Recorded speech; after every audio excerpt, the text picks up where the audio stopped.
Growing up as black sheep and scapegoat and empath, was very easy for us, for me, to mute myself, to change how I showed up in the world so that I would become less of a target. Finding myself has been in walking through all those fears of being visible and a target to decide and understand and show up as I really am. That's what this video is about. It's about how I walk through those fears of showing the world who I am and turn up as me. My name is Mark. This is The Emotional Alchemist. I help people heal from their past, find empowerment in the present, and create a life of joy and wonder and all the things that we're looking for in life. One of the coping mechanisms I found when I was growing up, so that I wouldn't be scapegoated quite so much, was changing myself to fit everybody else so that I would shrink back from who I was or change, or just because then I wouldn't be criticized as much. I wouldn't be told I was wrong, or I'd somehow mute that fear. But along the way, it became the coping mechanism didn't work anymore. And actually, when I found drinking drugs, it was like I got that release from all of those real hardcore emotions that had been buried inside, that fear of being myself. For me, one of the things was also always the way I looked. I was, one of my addictions was binge eating and starving, anorexia and binge eating. And that meant that I was bigger and I was also much thinner, and also went to the way I dressed. I'm wearing this shirt because actually I used to wear shirts a lot, and in this last couple of years I pretty much only wear on t-shirts. And what I've also found is that I can have, and I have had this idea in my head that I should look like that, whatever it was. And it came to me about, I think it was 4 months ago, that I just need to turn up in the world as the way I want to dress. It's weird. I wouldn't let myself dress the way I wanted to dress, or if I did, I would criticize myself for it. I was in Panama 3 months ago, and I was walking through one of the malls, and these things are huge, and it's like the most incredible shops. And I saw one of the shops I used to love, my favorite shirt makers, and I went in when I was in London. I lived in London for 12 years, and I haven't worn a shirt other than for court, to go to court 3 times in the last year for getting divorced. And but I went to emotional. I went into this shop, and I put on this shirt, and I'm like, oh. And I just remembered how much I love wearing shirts. Sorry, I'm not sure why I'm doing that. Getting it straight. And I was like, wow, part of me loves wearing shirts, but there's this, in this last couple of years, there's this idea that I needed to be just t-shirt wearing. I should leave all of that behind. And it's like, no, sometimes I like wearing a shirt, and actually sometimes I like wearing a suit. One of the court dates, I was wearing a jacket that I bought from TJ Maxx. It was a designer jacket or a suit, and it was, it looked perfect. And one of the guys walked up to me, someone randomly at the courthouse, and he said, "Are you my trial lawyer? Are you my barrister?" And I said, "Sorry, I'm not." It was like it's like I enjoy wearing all sorts of clothes, but there's this idea in my mind that I shouldn't. And I'm like, where does that come from? It comes from a sense of feeling wrong, and as I was a young kid, I took on this message that I'm wrong, and I took that on a lot. And it's understanding that how I dress is not wrong at all. Okay, I probably wouldn't wear a tie-dye t-shirt to a funeral of unless it was appropriate.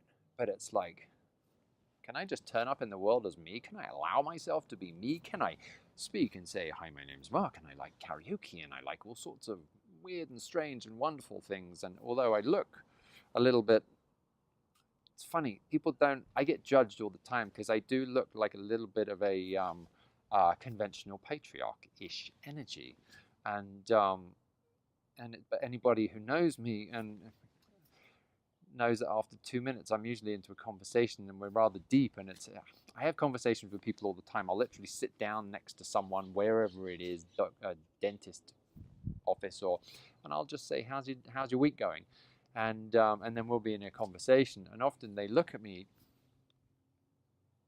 and they see this avatar, this kind of person who looks, I don't know, I've got semi-shaved head and it's glasses, and it's like I guess I can come across as gruff if I'm not smiling at the time, and they're so often surprised that we're into a conversation that's super deep within a couple of minutes, and it's like, but I find that everybody wants that. You've scratched the surface of even the angriest person, and you'll find someone desperate for connection. So many people find connection through conflict. And when I can empathize with others in the same way that I want people to others to empathize with me and understand that I was hurt and they were hurt, and pretty much in exactly the same way. All of us, when we were kids, had stuff done to us that was not okay. And the more I can understand that happened to other people, the less I get triggered, the more empathy I have for other people, and the less judgment of other people I have, because I can see myself in them. And especially for us as scapegoats and black sheep, when we get together, it's like, boom, there's this connection. And all of my friends are black sheep and empaths and odd ones and strange ones, and some of them wear suits, and some of them wear tie-dye, and some of them, and I kind of love them all equally. It doesn't matter about how we dress. It's really about who I am and how I show up, and how much authenticity, how much I'll embody my true self. And that's also one of the tough things about being in relationship with friends or in relationships. It's we come together, and the more we identify, there's two people. We can become enmeshed, and when we pull away, it's part of us is still in that other person. Our identity becomes the other person. One of my friends here, amazingly wise, there's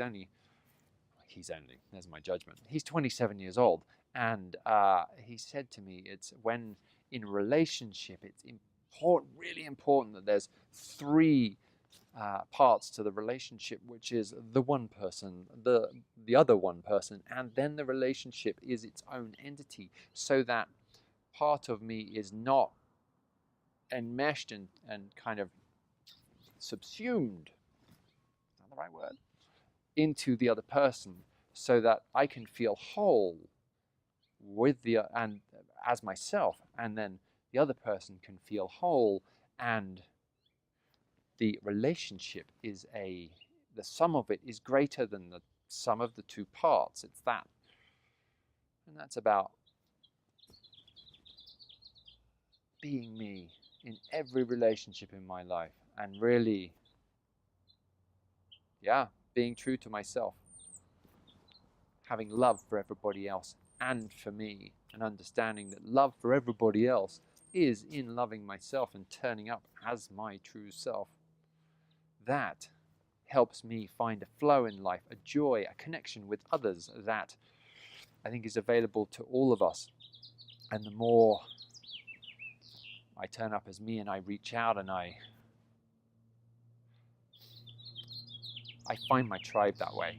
And I love you guys when you comment, and the more we connect, and it feels like there's a community, it feels like family.